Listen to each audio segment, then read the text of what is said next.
Independence Day by Richard Ford. Great book, but in my case with a bit of a strange history and rewards included in it. It happened something like this. I found it on a list of Pulitzer Prize winners, and at a certain stage I decided to try and read as much as I can from that list. It worked for, I would say, about half those I found. The other half didn't agree with me. A Visit from the Goon Squad comes to mind. A Brief History of Seven Killings doesn't, from the beginning of it, doesn't really belong to my favorites, not my cup of tea. With Independence Day, it worked wonderfully. In fact, so much so that uh, realizing at one point that Richard Ford is a familiar name, and then inside he talks about the main character, Frank Bascombe, as being in the past a sportswriter, I realized that I rejected the Sportswriter by Richard Ford, which is on the Time 100 Best Books list, and I probably did wrong. So I went back after the Independence Day. I went back and indeed read the Sportswriter.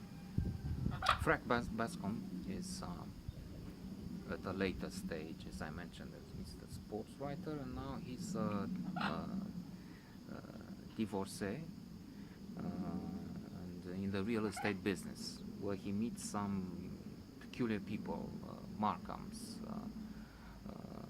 come to mind. They are a real pain. They have come all the way from the west coast somewhere, Oregon, never mind, to New Jersey. And Frank shows them every house he has, but they keep flipping, switching, arguing with each other. I remember once he shows them a very interesting house near a state facility being a prison, and they like it, including the owner, who's really sick, so he has to sell the house. And something wrong happens, and again, it doesn't work with these people. He goes on a trip, Independence Day, a holiday, with his son, who has an accident, gets hit very hard by a baseball ball in the eye.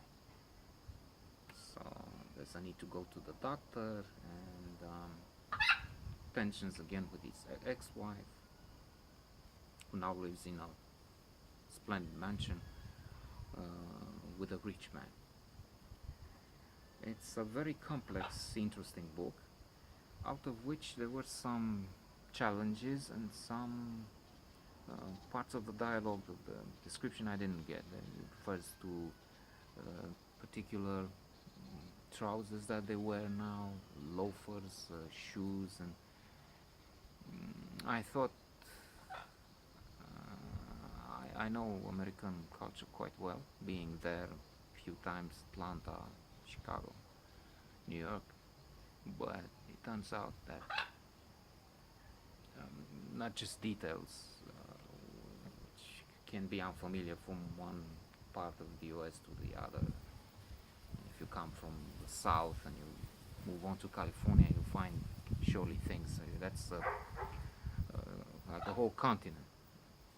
America is bigger than Europe and north of Africa combined. You have to throw in the Sahel and more. But however,